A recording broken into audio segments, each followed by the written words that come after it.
So welcome back to Third Rate Content.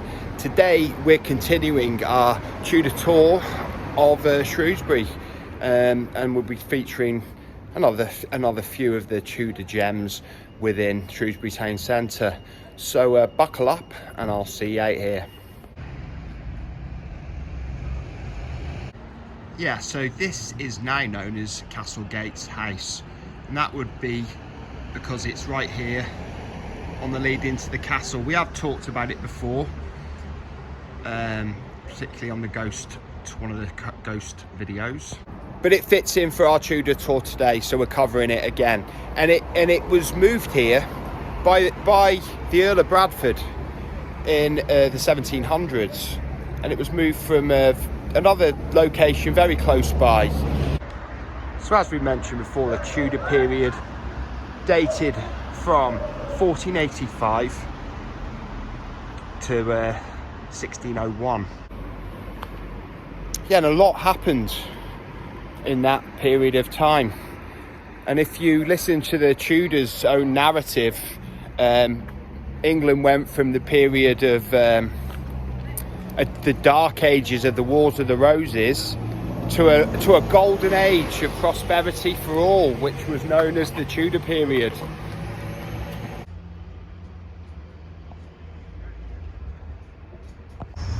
And you've got this much newer brick development just to the side of Castlegate's house. The next location on the Tudor tour is one that's featured a couple of times on Third Rate Content videos previously, but we really were not talking about its Tudor architecture because it's of course Windsor Place, one of the key filming locations of A Christmas Carol, which we featured in both our videos. But today we're going to be talking about its Tudor past and heritage. And we're greeted by the side view of this wonderful Tudor mansion. Yeah, this beautiful sort of curving, sweeping timber frame building was built in 1585. 1585 being high Elizabethan. But what I wonder is, during the Tudor period, you had the Elizabethan period, but what was it called under Henry VII and Henry VIII and any of the other four monarchs that reigned in the Tudor period? If anybody knows, tell us in the comments. Yeah, you can see here quite clearly, obviously, Tudor Mansion, the bit we've just been looking at, but it does continue. All this is facades here on the front on High Street. I'm not exactly sure where it goes to, but it's facades, and Tudor Mansion lurks behind it. You really see the sweeping curve of it as we come round here. We're not here for A Christmas Carol though today, despite that being where Bob Cratchit would have emerged from, or Freddy Krueger would have been waiting at that window. But yeah, you can really see the sweep of it and the arc. John Perch was another wealthy wool merchant, and wool being one of the core industries of the Elizabethan golden age. But it wasn't necessarily as golden as their narrative would have us believe. For one, you had a very confused religious outlook during the Tudor period, the Reformation being a really big example of that. Yeah, you had the Reformation sparked by the Pope refusing the divorce of Henry VIII, but obviously there was a lot more going on with the stuff going on in mainland Europe. But you had also in the Tudor period very staunch Protestant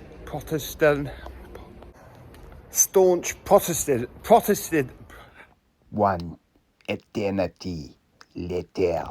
Protestantism. I got there in the end. Yeah, so you had and very, very staunch Catholicism. It all happened in the Tudor period. And then you also had a sort of sitting on the fence, playing both sides, approach, which seemed to be very successful. That was the one employed by Elizabeth I. Yeah, so this impressive house on Dogpole is known as New Newport House, and it was built by the Earl of Bradford when he moved the black and white one that we just were looking at. I wonder if the old Castle Gates house was known as Old Bradford House. So what we've got here on Dogpole is a property known as the Old House. Yeah, we did feature it on the ghost tour video about a year ago, but we weren't really talking about the property's history, which we are today. Yeah, the Old House was built by a Rock family. Yeah, Anthony Rock had the house built in the late 1400s, so it's quite close to the start of the Tudor period. I did also hear a story that John Peel lived at this house. I don't know if this is true or if I heard it wrong. If anybody can confirm, please tell us in the comments. These chimneys have star-shaped shafts, and they're quite different and quite unique on Dogpole, at least. Yeah, Anthony Rock, or Tony Rock as he was known to his friends, was the steward of Catherine of Aragon. So he was pretty well known by the royal household, or royal households. And Catherine of Aragon's daughter became Mary the First of the Tudor period, Bloody Mary, sorry, as she was known. And she was a staunch Catholic, and just another example of the religious swings that happened in the Tudor period.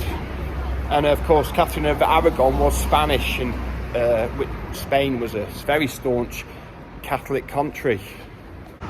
Yeah, we're just heading down Dogpole onto the join of Wylecop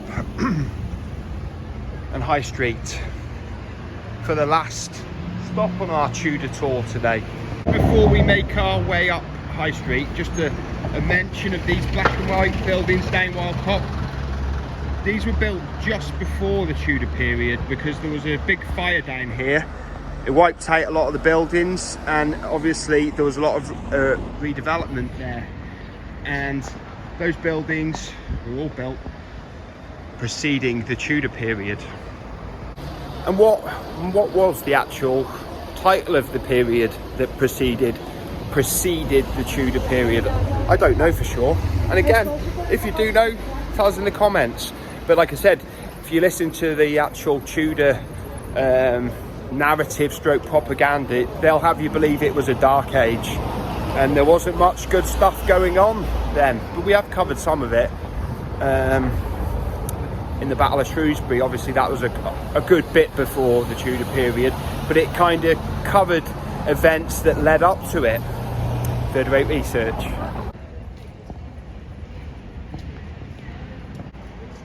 Yeah, so this fine building with restored timber work here on the corner of Grote Lane, and you do really see the sort of jetties sticking out, the overhang, and as I've said on previous videos, getting the most out of the plot size.